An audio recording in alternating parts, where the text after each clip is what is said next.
신명기 5장 6절에서 7절입니다. 신명기 5장 6절에서 7절 말씀입니다.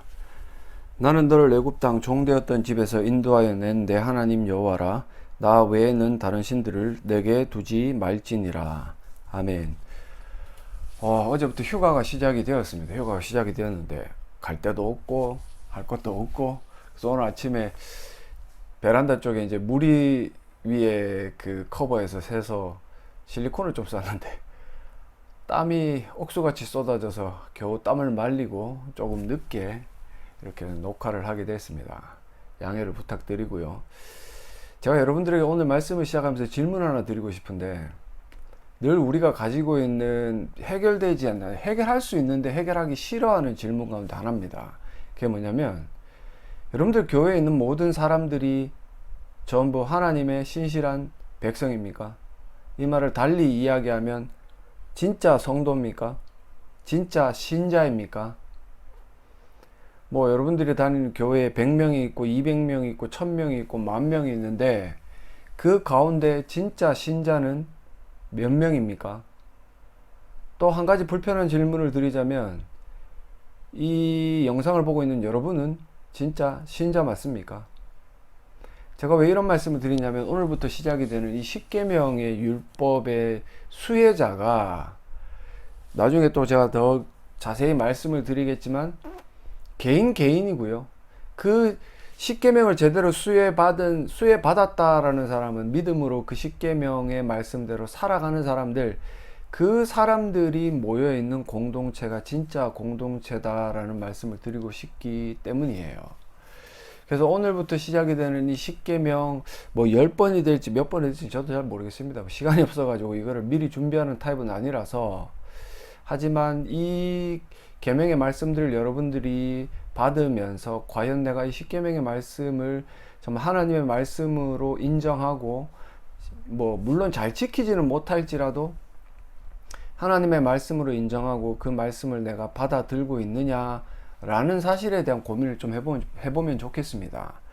우리가 그것을 십계명을 살펴보기에 앞서서 먼저 은혜라는 측면에서 하나님께서 행하신 일들에 대한 고민을 좀 해봐야 되는데요. 6절에 나는 너를 애굽 땅 종되었던 집에서 인도하여 낸 내 하나님 여호와라. 여기서 하나님은 제가 창조와 관련된 하나님의 이름이다 라고 말씀을 드렸어요. 창세기 1장 1절에 태초에 하나님이 천지를 창조하셨다라고 할 때 이 하나님 엘로힘이라는 단어와 지금 여기 엘로힘이라는 단어는 같은 단어이고요. 또 그리고 여호와, 야훼라고, 우리가 흔히 여호와라고 부르는 야훼라는 단어는 지금 여기서 말씀을 드리기는 힘듭니다. 앞부분에 제가 2번인가 설명을 드렸는데, 신약에 와서 예수께 쓰여졌던 그 주님이라는 단어, 그리고 그 주님이라는 단어가 70인역에서 이 야훼라는 단어를 대체한 말이 되기 때문에 결국은 주라고 우리가 주님이라고 고백을 하는, 나의 주인이다, 통치자다라는 고백과 이 여호와라는 말이 의미가 합치가 되기 때문에 제 개인적으로는 이 여호와가 결국 우리의 통치자가 되시는 하나님이시다라는 사실을 말하고 있다라고 늘 설명을 드렸습니다. 그래서 나는 너를 애굽 땅 종 되었던 집에서 인도하여 낸 내 하나님 여호와다. 결국 하나님께서는 이스라엘 백성들을 애굽 땅에서 이끌어내심으로 홍해를 건너게 하셨고, 이 홍해를 건너는 것을 신학자들이 세례와 견주는데 얼추 맞는 의미이기도 하죠. 그죠? 이 홍해를 건너면서 이들이 종살이하던 그런 어떤 불쌍한 처지에서 이제는 거룩한 하나님의 백성이 된 상징성을 가지고 있습니다. 그 애굽 땅을, 그 홍해를 건넜다고 해서 전부 다 하나님의 거룩한 백성이라고 말을 할 수는 없는 거예요. 그들이 그랬다면 하나님이 그렇게 그죠? 우상을 아론을 통해 우상을 만들어서 숭배를 하거나 하지는 않았을 거란 말이에요. 그래서 이 홍해를 건너게 하신 그 하나님은 새 창조, 즉 재창조라고 불리는 일을 감행하신 이스라엘 백성의 창조주요, 창조주라면 마땅히 통치할 수 있는 자격이 있는 분이기 때문에 우리가 그분을 여호와라고 부르면서, 결국 이스라엘 백성들이 애굽을 떠나와서 홍해를 건너고 광야를 건너서 지금 가나안에 들어가기 바로 직전까지 하나님의 모든 그 섭리와 간섭하심과 그들의 이끄심이 있었기 때문에 그들이 결국은 하나님의 온전한 은혜로 지금 이 십계명을 받아들고 있다. 그래서 늘 은혜라는 사실, 은혜라는 측면, 하나님께서 행하신 일이라는 측면에서 이 부분들을 잊어서는 안 되기 때문에 말씀을 드려요. 아브라함에게 창세기 15장 16절에서 하나님이 이렇게 말씀하셨어요. 내 자손은 4대 만에 이 땅으로 돌아오니 애굽으로 들어갈 것을 하나님께서 말씀하셨고 그들이 4대 만에 이 가나안 땅에 돌아온다. 이는 아모리 족속의 죄악이 아직 가득 차지 아니함이기 때문이다 라고 이야기를 하면서 그들이 결국은 애굽에서 400년 넘게 종살이 하던 그 이유에 대한 것들을 말씀하시고 출애굽기 3장 7절과 8절을 보시면 모세에게 또한 이렇게 말씀하십니다. 여호와께서 이르시되 내가 애굽에 있는 내 백성의 고통 분명히 보고 그들의 감독자로 말미암아 부르짖음을 듣고 그 근심을 알고 내가 내려가서 그들을 애굽인의 손에서 건져내고 그들을 그 땅에서 인도하여 아름답고 광대한 땅 젖과 꿀이 흐르는 땅 곧 가나안 족속, 헷 족속, 아모리 족속, 브리스 족속, 히위 족속, 여부스 족속의 지방에 데려가려 하노라. 하나님께서 약속을 하셨고 그 약속을 이루기 위해 모세에게 말씀하셨고 그 약속의 실현이 지금 이 가나안 접경에서 이스라엘 백성들에게 선포되는 말씀으로 증명이 되고 있습니다. 그래서 이스라엘 백성들이 선민이기는 하지만 그것은 하나님께서 그들을 택하셨기 때문이고 지금 우리 또한 교회로서 예배를 드리고 공동체로 모여서 이런저런 행위를 하는 것도 내가 무언가 잘났기 때문이 아니라 오직 하나님의 그 크신 사랑과 은혜가 있기 때문이다라는 사실을 잊으시면 안 됩니다. 고린도후서 4장 14절과 15절에 보시면 주 예수를 다시 살리시니가 예수와 함께 우리도 다시 살리사. 그죠? 하나님께서 이 모든 일들을 감행하셨고 너희와 함께 그 앞에 서게 하실 줄을 아노라. 이는 모든 것이 너희를 위함이니 많은 사람의 감사로 말미암아 은혜가 더하여 넘쳐서 하나님께 영광을 돌리게 하려 함이다 라고 사도 바울이 이야기하는데 결국은 하나님께서 당신의 백성들을 택하신 이유는 영광을 받기 위함이고 그 영광을 받기 위해 이 백성들을 택하시는 방법이 은혜다라는 사실을 이야기를 하는 거예요. 그래서 영광을 받는다는 것은 대단한 업적을 쌓아서 하나님 앞에 영광을 올려드립니다 말로만 하는 것이 아니라 어떤 환경이든지 어떤 장소든지 어떤 지경에 처해 있더라도 이 거룩하신 하나님의 법인 율법을 올바로 지켜 행함으로 구별된 모습을 보여주는 게 하나님께 영광 올려드리는 거다라는 사실을 말씀을 드리고 싶어요. 그리고 또한 갈라디아서 4장 6절에 보시면 너희가 아들임으로 하나님이 그 아들의 영을 우리 마음 가운데 보내서 아빠 아버지라 부르게 하셨다. 즉 거듭나지 못한 우리들에게 성령 하나님께서 우리를 거듭나게 하심으로 믿게 하시고 그래서 하나님을 아빠 아버지라 부르게 만드는 그 큰 은혜를 주셨고 그래서 제가 이런 어떤 십계명에 앞서서 정말 그 십계명에 대한 서론격인 이 은혜를 강조하는 이유는 여러분들이 이 율법을 지켜 행하는 것도 은혜요. 율법을 깨닫고 이해하고 그것대로 살아가려고 발버둥 치는 것도 은혜라는 사실을 잊지 말으시기를 바라는 마음에서입니다. 혹자들은 이 율법을 지킴으로 내가 구원을 받지라고 착각을 하면서 살아가는 사람들이 있는데 그런 착각은 결국 그 사람을 멸망 가운데 등 떠미는 격밖에 되질 않아요.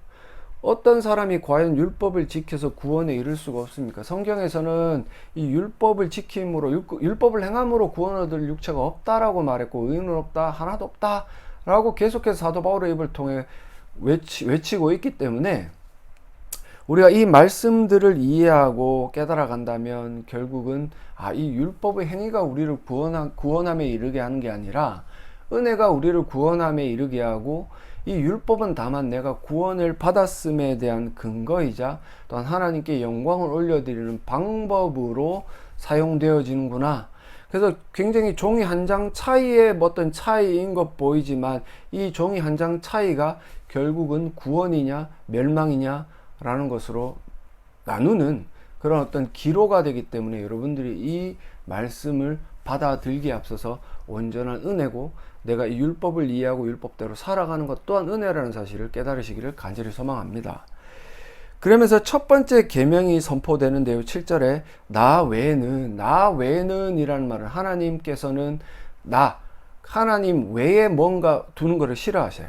그래서 이 기독교가 결국은 유일신론이다. 유일신을 섬기는 유일신 사상의 근거에 있다. 유일하다라는 말은 하나님 외에 어떤 우리가 섬길 만한 대상이 없다라는 것을 이야기하고, 또한 이것을 강조하기 위해 십계명 가운데 첫 번째로 하나님은 나 외에는 다른 신들을 내게 두지 말라. 너무나 명확하고 단호하게 말씀을 하십니다. 여기서 신들이라고 표현된 이 단어 또한 엘로힘이에요.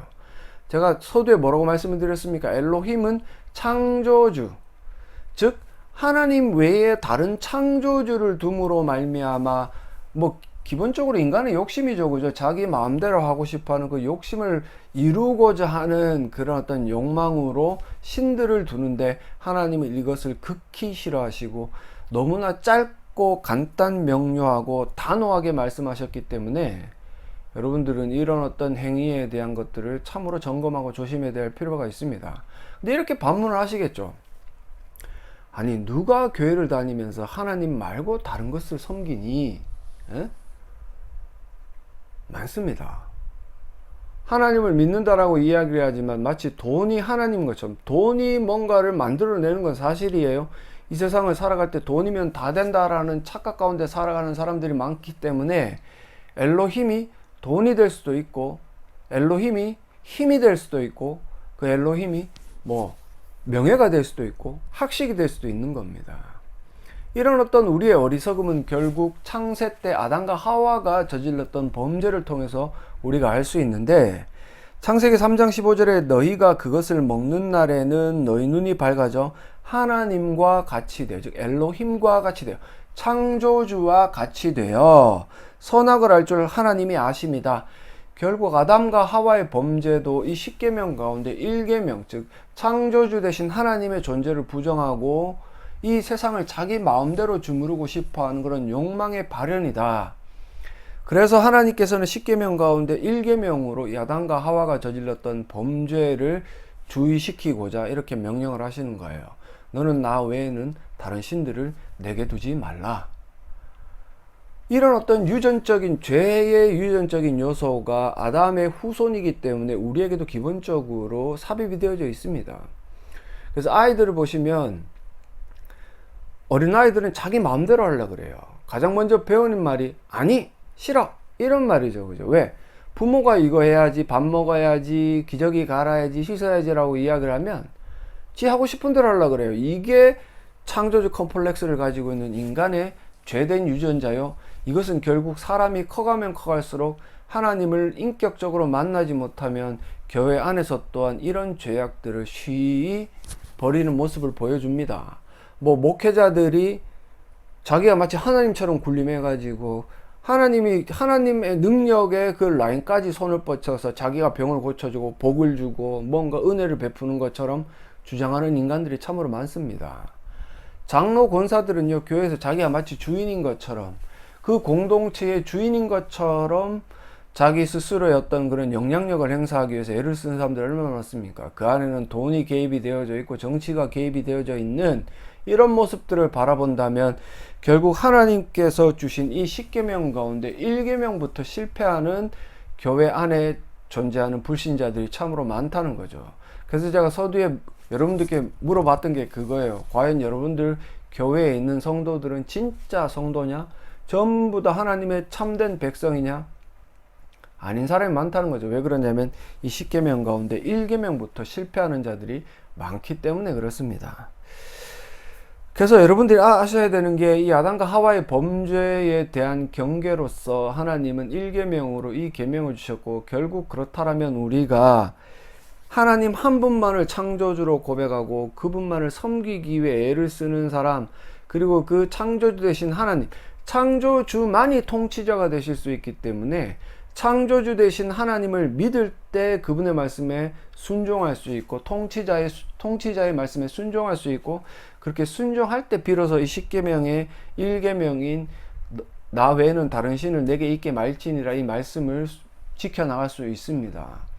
지금 우리가 믿는 예수 그리스도가 십자가에서 우리를 대신에 달려 죽으시고 3일 만에 부활하시고 우리에게 성령을 보내셔서 성령 하나님으로부터 거듭나게 하시고 믿게 하셔서 이 예수 그리스도를 주님이라고 고백하게 만드셨는데, 또한 우리가 갈라디아서 4장 6절에서 살펴본 것처럼 하나님을 아바 아버지라 부르게 하셨는데, 과연 여러분들이 그 예수 그리스도를 온전한 통치자로 인정하고 살아가느냐? 그죠? 그 어떤 통치자 되신 예수 그리스도의 명령에 온전히 순종할 수 있느냐? 100% 순종을 요구하는 것이 아니라 늘 말씀을 드리지만 우리의 부족함을 인정하고 예수님의 통치에 순종하겠다라는 전제를 가지고 살아가느냐, 그것은 엄연히 다른 문제가 되는 거거든요. 시당초 아예 이 계명에 대해서는 관심이 없는 자들과, 그리고 어떤 관심은 있지만 지킬 수 있는 힘이 없는 자들과, 관심도 있고 지키기는 하지만 완전하지 못한 자들, 이런 부류는 전적으로 얘기가 달라지거든요. 그래서 우리가 아는 것처럼 이 하나님께서 1계명으로 주신 나 외에는 다른 신들을 내게 두지 말라, 이 말은 결국 하나님의 창조주 되심을 믿어라.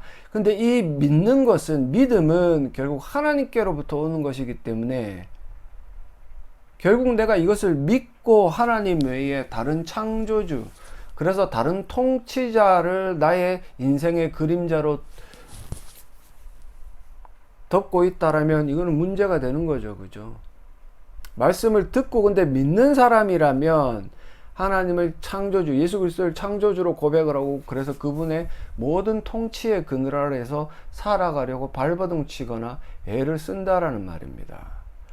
그래서 이 어떤, 제가 수혜자라는 말을 쓰기는 썼습니다. 앞부분에서. 왜 그런 말씀을 드렸냐면 7절부터 21절까지 나와 있는 10계명의 모든 말씀의 대상은 너라는 단수예요. 그 말씀을 듣는 개인과 맺는 하나님의 약속이라는 말이죠.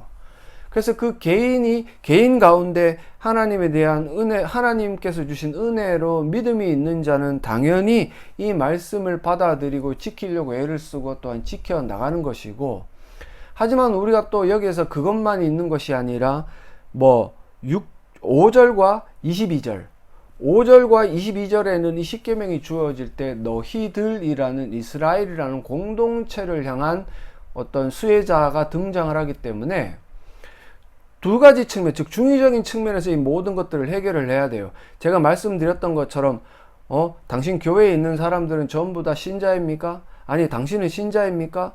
그래서 그 교회 가운데 신자와 불신자가 섞여 있는데 진짜 교회 공동체는 신자의 모임밖에는 없습니다 라는 말씀을 드리고 싶기 때문이에요. 방금 드린 말씀도 그거예요. 1대1 민병선이라는 사람과 하나님께서 이 계명에 대한 약속을 맺으셨지만, 제가 만약에 교회에 나갔는데 저와 같은 하나님과 1대1의 관계성 속에서 관계를 맺고 계명을 지켜나가는 2명, 3명의 사람이 있다라면 그 사람들이 진정한 교회 공동체고, 이때 당시 때로 따지면 진정한 이스라엘 민족이다라는 말씀을 드리고 싶다라는 거죠.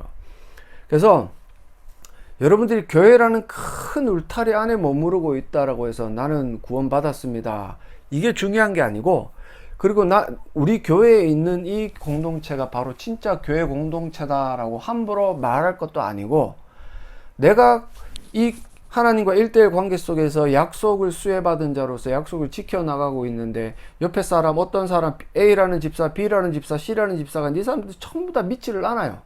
계명과는 전혀 관계없이 살아가는데 D 집사, E 집사는 그렇게 살아갑니다. 그럼 내가 그 사람들과 이렇게 관계를 맺었을 때 이게 진정한 교회지, 그냥 허울처럼 형식화되어져 있고 그런 예배를 드린다고 해서 모든 사람을 교회라고 이야기하기에는 참으로 어렵다.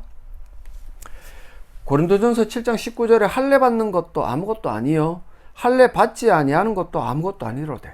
이 형식적인 건 아무것도 아니야. 다만 오직 하나님의 계명을 지킬 따름이다 라고 이야기를 하면서 진짜 이 신자는 계명을 지키는 사람이다.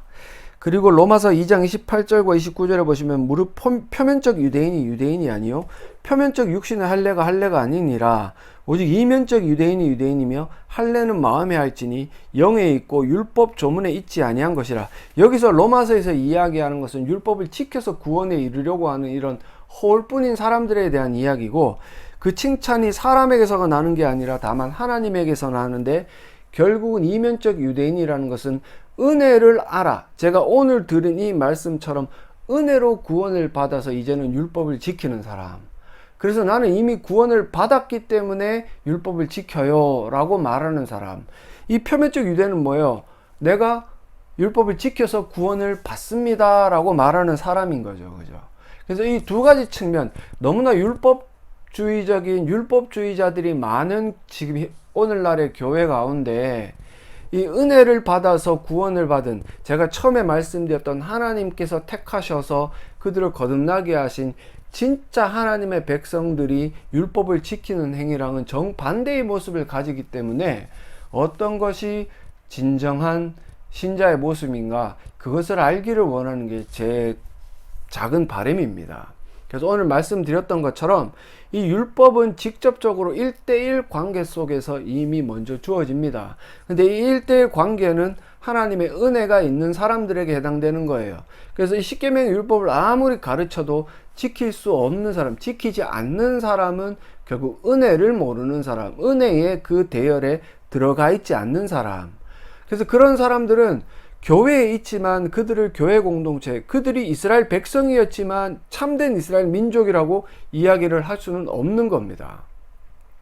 제가 이렇게 말씀을 드리고 싶어 하는 건 결국 교회에 있다고 해서 안심하고 살아갈 것이 아니라 오늘 말씀처럼 하나님의 이끄심을 통해 애굽을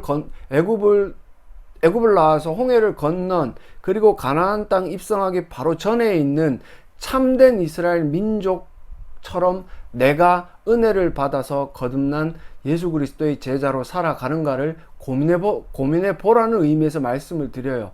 그러면서 1계명에 나와 있는 것처럼 내가 하나님 외에 나 자신을 창조주의 반열에 놓기 위해 돈을 섬긴다든지 명예를 쫓아간다든지 권력을 쫓아가든지 그것 때문에 정치를 한다든지 이런 어떤 모습을 보이고 있다라면 조금은 이제는 회개하고 돌아서서 자비와 긍휼을 구하는 겸손한 자세로 나아가기를 원하는 마음이 있기 때문에 그렇습니다. 그래서 제가 말씀드렸어요. 분명히 개인과 개인의 관계성 속에서 맺어지는 이 계명이 결국은 공동체를 형성할 때에도 그대로 적용이 되는 거예요. 만약에 A라는 교회 가운데 100명이 모여 있는데 그 가운데 5명이 하나님의 은혜 가운데 1대1로 하나님과 이 율법의 수혜자로서 계약을 맺었다 칩시다.